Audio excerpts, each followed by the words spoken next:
Assalamualaikum warahmatullahi wabarakatuh. Hello everyone. Okay, first thing first, I want to introduce myself. My name is Rizkika. I'm a student at Tadulako University in the Guidance and Counseling Study Program. Well, in this video, I will explain the material of learning guidance and counseling. Oke, kayaknya kita pakai bahasa Indonesia aja ya, biar materinya lebih gampang diterima. Baiklah, pada video kali ini izinkan saya memaparkan sedikit materi tentang bimbingan dan konseling belajar.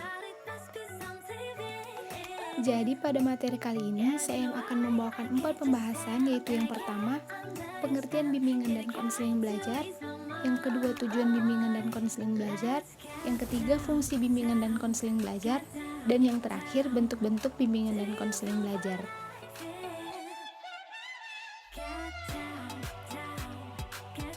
Jadi sebelum kita lanjut ke materinya, ada baiknya kalau kita ketahui dulu pengertian bimbingan dan konseling.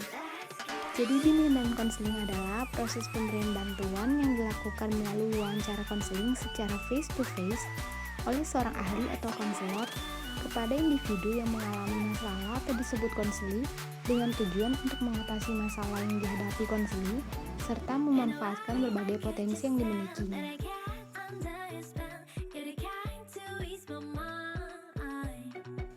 Lalu untuk pengertian belajarnya sendiri dapat diartikan sebagai aktivitas mental atau psikis yang terjadi karena adanya interaksi aktif antara individu dengan lingkungannya yang menghasilkan perubahan pengelolaan pemahaman.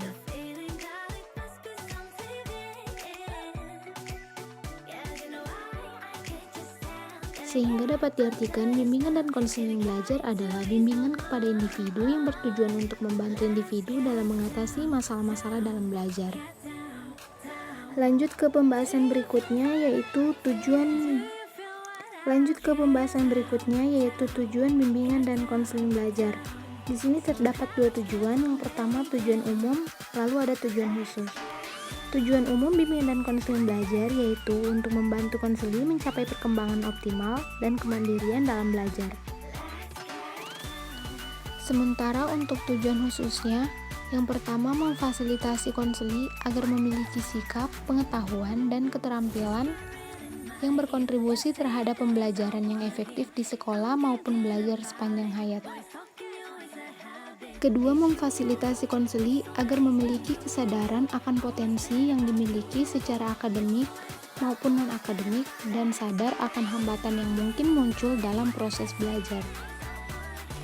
Ketiga, memfasilitasi konseli untuk dapat menyelesaikan studi dengan lancar dan mempersiapkan studi ke jenjang berikutnya.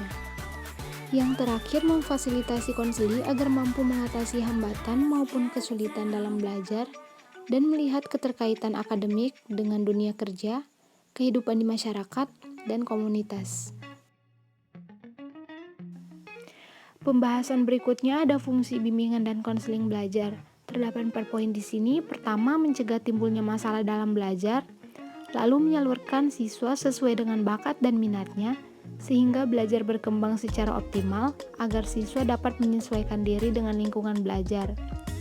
Lalu, perbaikan terhadap kondisi-kondisi yang mengganggu proses belajar siswa, dan yang terakhir, upaya untuk mempertahankan dan meningkatkan prestasi belajar siswa.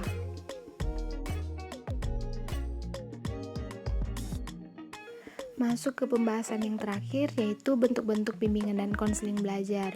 Di sini terdapat 5 poin. Yang pertama, memberikan orientasi kepada siswa baru yang berisi informasi mengenai tujuan sekolah, kurikulum, penyesuaian diri, cara belajar, dan struktur organisasi sekolah. Kedua, memberikan informasi tentang cara belajar yang tepat bagi siswa selama mengikuti pelajaran di sekolah maupun secara mandiri di rumah, baik berkelompok maupun individu.